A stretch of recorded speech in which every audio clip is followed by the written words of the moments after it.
오늘은 계속해서 오비탈 에너지 준위에 대해서 알아볼 거예요. 우선 원자는 전자 하나를 갖고 있는 수소와 여러 개를 갖고 있는 다전자 원자로 나눌 수가 있습니다. 수소 원자, 즉 단전자 원자에서의 오비탈의 에너지 준위는 주 양자수에 의해서 결정이 되는 반면 다전자 원자에서 오비탈의 에너지 준위는 주 양자수와 부 양자수에 의해 결정됩니다.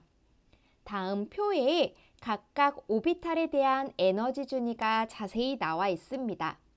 이렇게 보면은 규칙성을 가지고 있는데 이렇게 대각선 방향으로는 첫 번째 S, 두 번째 S, 세 번째 S 이렇게 S 오비탈이 있고요. 그 다음엔 P 오비탈들이 쭈루룩 나열되어 있고 D 오비탈, F 오비탈 이렇게 나와 있는데 화살표 방향을 따라서 에너지 준위가 점점 커진다고 할 수 있습니다.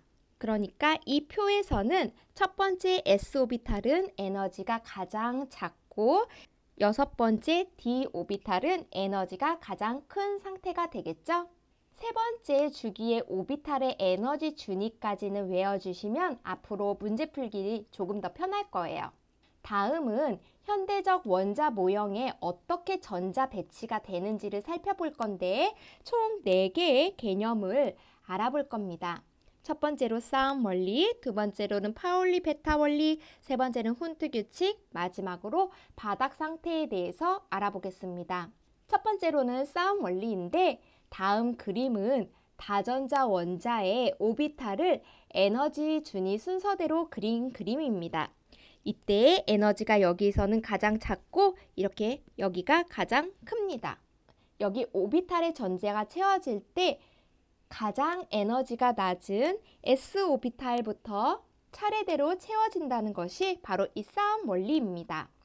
두 번째로 파울리의 베타 원리인데 하나의 오비탈에 최대 2개의 전자가 채워져야 하며 이때 2개의 전자는 서로 다른 스핀 방향을 해야 합니다. 예를 들어 탄소의 전자 구성을 보게 되면 다음과 같은데 이때 하나의 오비탈에 3개의 전자가 채워진다거나 혹은 하나의 오비탈에 2개의 전자가 서로 같은 스핀 방향을 가지고 있으면 파울리의 베타 원리에 어긋나게 됩니다. 다음으로 훈트 규칙인데 에너지 준위가 같은 오비탈이 여러 개 있을 때 최대한 홀 전자가 되도록 전자를 배치해야 합니다. 이 홀 전자라는 것은 하나의 오비탈에 하나의 전자가 들어있는 전자를 이야기를 합니다.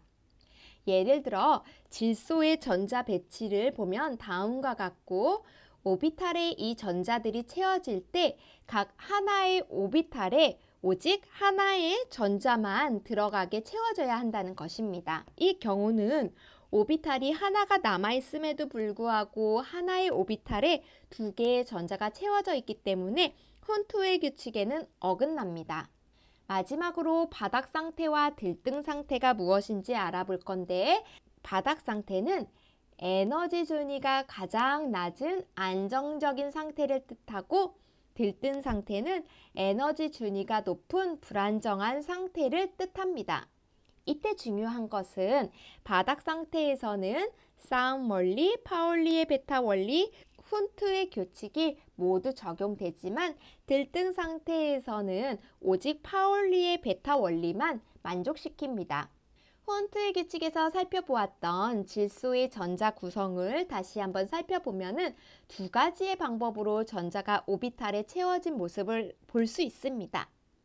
이때 싸움 원리 그리고 파울리의 베타 원리인 한 오비탈에 최대 2개의 전자가 서로 다른 방향으로 있고 훈트의 규칙인 홀 전자수가 최대로 오비탈에 채워진 왼쪽의 모양은 바로 바닥 상태이며 파울리의 베타 원리는 만족시켰지만 훈트의 규칙인 홀 전자수가 최대로 채워지지 않는 이 오른쪽의 상태는 바로 들뜬 상태가 됩니다.